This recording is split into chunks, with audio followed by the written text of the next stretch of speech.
Hello and welcome to another Bushwhacker review. Today we are going to be taking a look at Ross Chastain's Worldwide Express Chevy from 2024.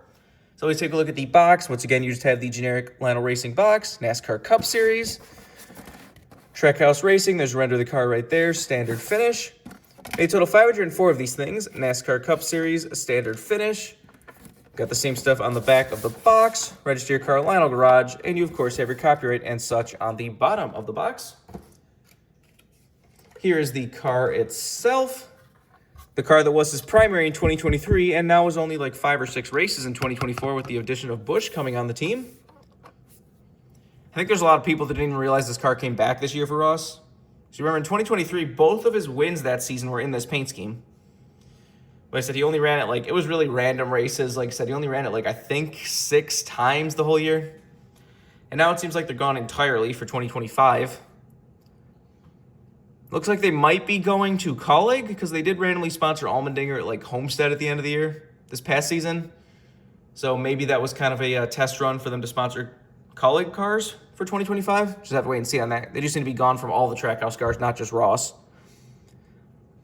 It's basically the exact same paint scheme as 2023. There's a few different changes. Like last year's car had BWhack Racing with the swoosh on the hood and then those other logos on the bottom of the hood, where this one just says BWhack Group on the hood now. One of the random ones that like this spot right here said Shipping Logistics Supercharged. Now it just says Supercharged Logistics. Random little change. Anyway, let's do a quick 360 of this car. Paint scheme always looks nice. Something about that shade of blue just looks really good. So when he won with this car in 2023 at the Nashville race, this car under the lights just looks fantastic. It is kind of hard to see the logo sometimes on this car on track because it is just like, you know, the blue is like bright and neon, then you have just this like streak black logo down the side. But anyways, let's get down to sponsors. On the hood, you have BWhack Group and BWhacksRacing.com.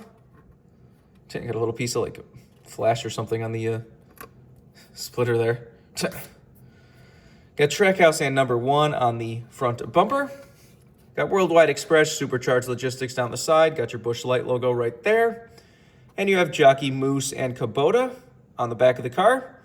Got Wendy's on the C-post. Now that we've seen the 2025 Suarez car, yeah, they are only off of Chastain's car. They are still on both Suarez and SVG. They just are not an associate on Ross for some reason anymore. Got Siemens on the C-post as well as one just Chevrolet logo on the B-post. Does have the blue chrome edge to the number again. That always looks fantastic. On the back, you have BWhacksRacing.com, Shipping Logistics Supercharged, Chevrolet Camaro, ZL1, number 1, and Quaker State. On the back bumper, you have Global Trans, Unishippers, and Worldwide Express. I guess they took those off the nose of the car because they didn't really have time to run any of the different sponsor cars this year. Because like I said, they only sponsored like Ross like 6 times, and they think they only sponsored Suarez like once or twice. I don't remember if they ever sponsored SVG anywhere. Got Worldwide Express on the roof. This is number 13. Pretty low number there. Got the same stuff down the other side as usual. Take a look under the hood. Got your Chevy bow tender there. There's the edge detail if you want to see that. Obviously no deck lid. The roof flaps, of course, do open. And there's the inside of the car if you want to see that. Not a whole lot to talk about with a car like this. It's just a paint scheme that a lot of people didn't even realize came back for this season. But it did, and said for the final time.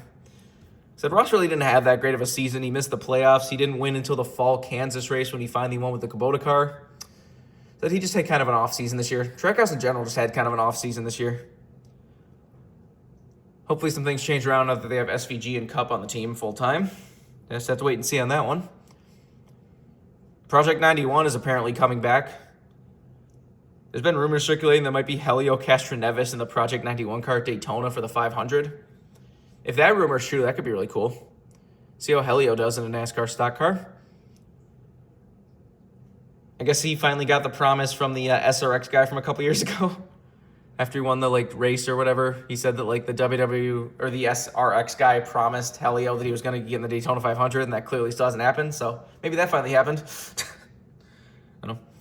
Anyways, if you want this card as a brand new release, you can get it right now. I do not think this car is going to get very rare or anything.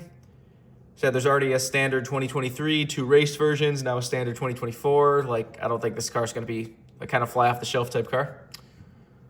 Remember, for all of your diecast needs, you can go to circlebdiecast.com, and if you use the code BWhack, you can get $5 off shipping on any order over $30. So go check it out if you want anything. But I think pretty much all there is to say. This has been a review of Ross Chastain's Worldwide Express Chevy for 2024. Hope you enjoyed it. Thanks for watching.